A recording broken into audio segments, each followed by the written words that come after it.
कोरोनामुळे उद्भवलेल्या बिकट परिस्थितीला समोर जाताना पोलिसांची अवस्था बिकट बनली। एकीकडे कोरोनाचं संकट तर दुसरीकडे समाजकंटकांचे हल्ले, अशा दुहेरी संकटांचा सामना राज्यातल्या पोलिसांना करावा लागतोय।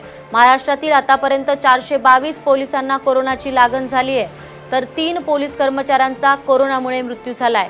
8 अधिकारी आणि 26 कर्मचारी कोरोनामुक्त झालेत, तर 35 अधिकारी आणि 350 कर्मचारी अजूनही कोरोनाबाधित आहेत। दुसरीकडे पोलिसांवरील हल्ल्यांमध्ये सुद्धा मोठ्या प्रमाणात वाढ झाली आहे। राज्यात पोलिसांवर 175 हल्ले झाले असून त्यातील 73 पोलीस जखमी झालेत। या प्रकरणी आतापर्यंत 659 आरोपींना अटक करण्यात आली आहे।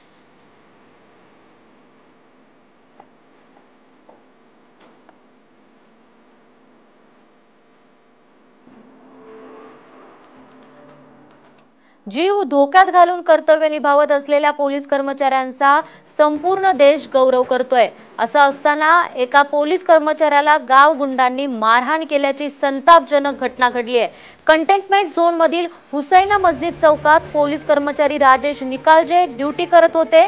त्याच वेळी सोमवारी रात्री 8 वाजण्याच्या सुमारास 5 ते 6 जण मोटारसायकलवर फिरताना निकालजे यांना आढळले।